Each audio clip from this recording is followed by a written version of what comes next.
This is a country that has a missile system that was designed to obliterate the United States.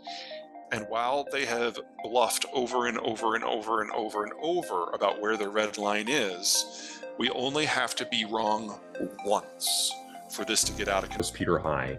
My guest today is Peter Zeihan. Peter is a geopolitical strategist, and his expertise is at the intersection of demography, economics, energy, politics, technology, and security.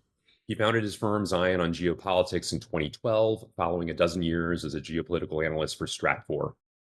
Peter's written 4 books, including The Accidental Superpower, which has a new edition recently published, providing updates to his analysis from across the 10 years since the book's first publication. His 4th book is The End of the World is Just the Beginning, Mapping the Collapse of Globalization, which was published in June of 2022 and was a New York Times bestseller. Peter, welcome back to Technovation. It's great to speak with you today. To be back. Wonderful. I thought we'd begin, Peter, with some really interesting insights you have about why you believe that Stalin was the most important or influential person in the past 500 years. Explain how he set the table for the world order for most of the past century. It wasn't so much for what he did or where he lived, but because of who he terrified. Americans realized in the late 1940s that we were on the tail end of World War II, all of a sudden gearing up for another war with a much more powerful enemy on the plains of Europe. And we knew that it was a war that we could not win. So we knew we needed tens of millions of people to stand not with us, but in front of us. And convincing the Europeans to sign up to be cannon fodder right after World War II was kind of a high bar. So we knew we needed some way to induce them to take that role. And our solution was globalization. We sent out our Navy to patrol oceans so that any maritime shipping could go anywhere without an escort. That never happened before in human history.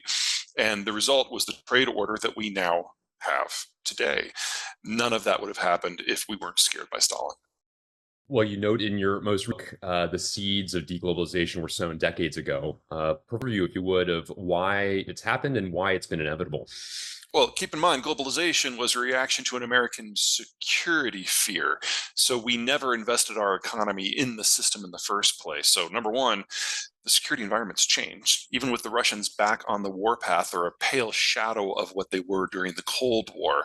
So we no longer feel we need to have a global alliance. In addition, 75 years later, there are a lot of secondary economies out there that have some heft. So the idea that the United States, even in its current strength in terms of its consumer base and the size of its economy, could directly subsidize all of that, that was never going to fly.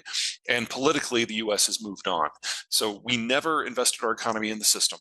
We don't have an internationalized economy, but we provide the security for everyone else to have an internationalized economy, and that doesn't fly anymore. So we're just backing away from the system. There's no country, there's no coalition of countries that can take our place, either as the market of first and last resort or as the global security guarantor. So that ends it right there. Second, and just as importantly, is after 75 years of globalization, we have had 75 years of industrialization and 75 years of urbanization. And when you move from the farm into the city, kids are no longer free labor. They're an expense, and adults aren't stupid, so we had fewer of them. If you fast forward that from 1950 to today, we've seen global birth rates drop by more than 3/4. And in an increasing percentage of the world's populations, there are no longer enough people under age 45 to consume in volume. China's on that list now. And so there isn't a population structure to support global trade anymore anyway. So whether you look at it from the guns or the butter point of view, this chapter of history is very rapidly coming to a close. Fascinating analysis. You note that demographic inversion is going to lead to economic freefall across many industrialized countries. And you point out there simply aren't enough young people across the industrialized world, as you noted, given the fall in birth rates. You've also noted that many of these countries passed the point of no return, so to say, in the 1980s. And you've also noted that the worst off of all is China. You just alluded to that. In your latest book, you noted, and I quote you here, China faces a deindustrialization that is nothing less than mythic. It almost certainly faces a political disintegration and even decivilization. Can you describe what that entails and why that's the case?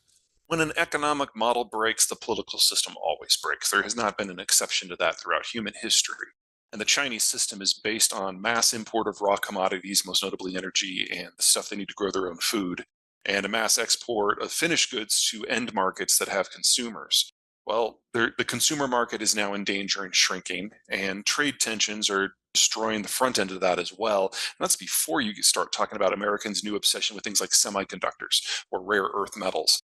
There's very little that the Chinese can do to influence events in these topics beyond their shores, much less dictate American policy.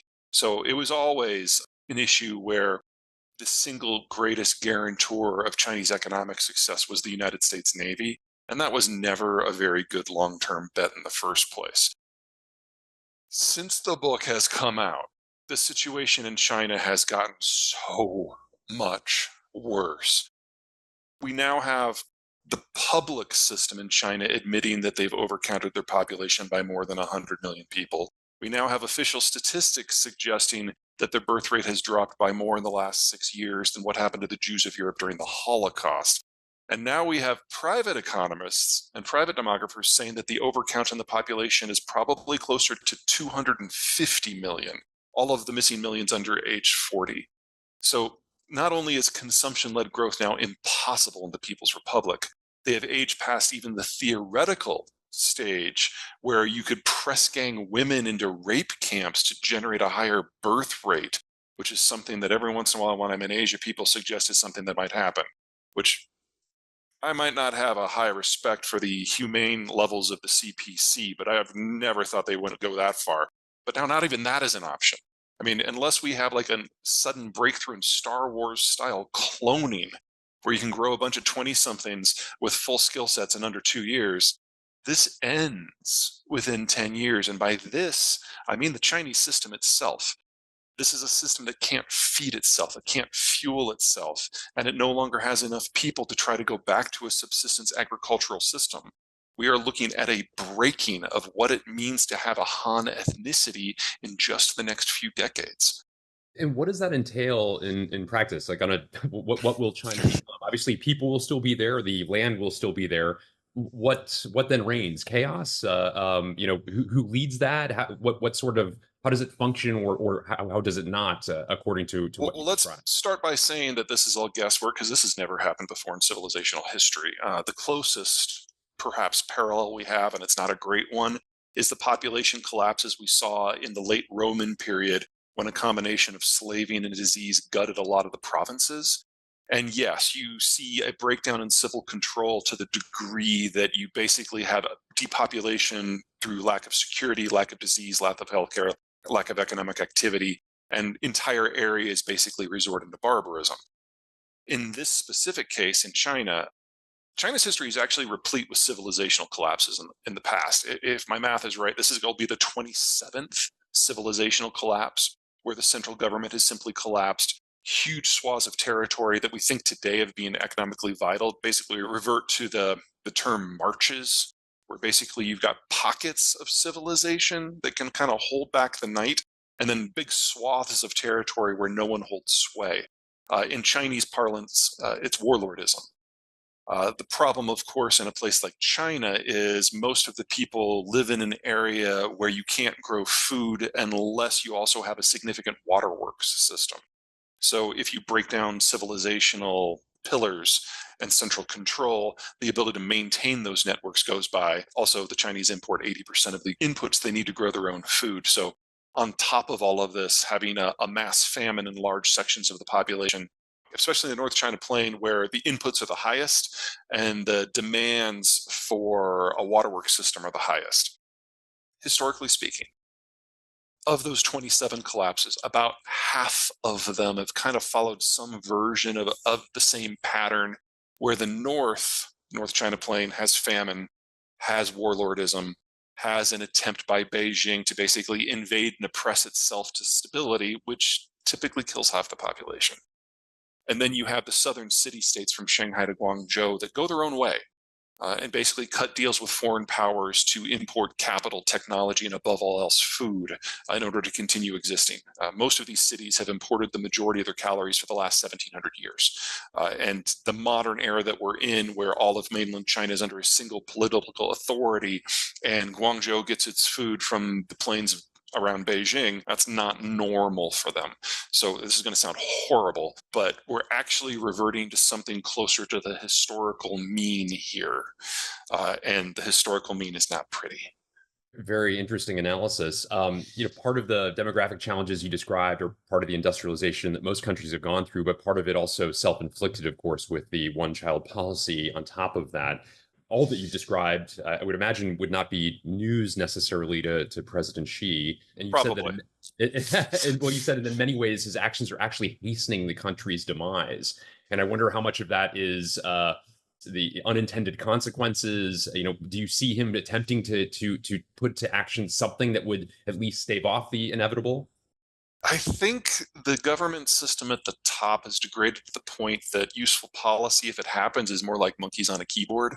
I don't mean that as a racial slur. I just mean that Xi has so purged the system of anyone who is competent that no one even brings him information anymore. So he's making decisions in a complete vacuum, guided by nothing more than propaganda. Now, we know 5 years ago, before the purge of the bureaucracy was complete, that he was fully aware of the limitations that China faced at home and abroad. He knew he was dependent on the US market. He knew he was dependent on the US Navy. He knew he was dependent on international trade to keep the lights on. He was aware of all of this and more.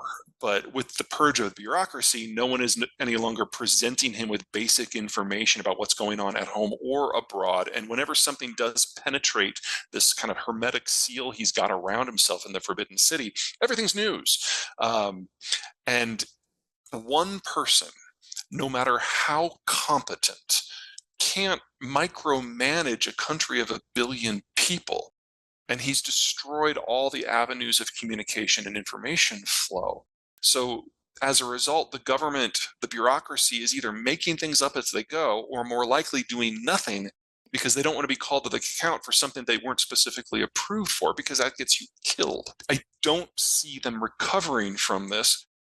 About the only scenario I can think of right now where the Chinese might be able to start down a path that's a little bit more sustainable, at least buy them a little bit of time, is if Xi were to die by accident, and all of these nearly brain dead people that he's installed on the Politburo, not because they're competent, not because they're yes men, because they're silent, if they were collectively to come to the realization that they need to go out and job hunt for people who actually can do math and run a small town,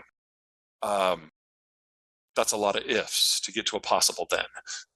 Yeah, I want to talk about the broader implications of what you've described to the rest of the world. China still produces, as you noted, a lot of goods for the rest of the world, still being a manufacturing hub, and it's not as though the rest of the world, the U.S. very much included among that, have alternatives in place that would be able to make up for this, Yeah. especially if the demise comes quickly. You predicted perhaps even in the next 10 years. What would you, if you were, as you do, in fact, whisper in the ear of policymakers in the United States? What I'm sorts not of the whispering kind of guy, but thank you. you're speaking loudly in rooms with leaders in the United States. What sort of advice do you provide to ensure that the downstream impact of this isn't also disastrous for economies like ours? Well, let's start with the reality of the exposure. The Chinese are the king of the low end. If it deals with assembly or things that are not too technically challenging, this is where the Chinese can compete because they compete on scale. As you move up the value added scale, they bring less and less to the table. This is an economy that has seen their costs of labor go up by a factor of 15 or 16 in the last 25 years, but labor productivity has barely tripled.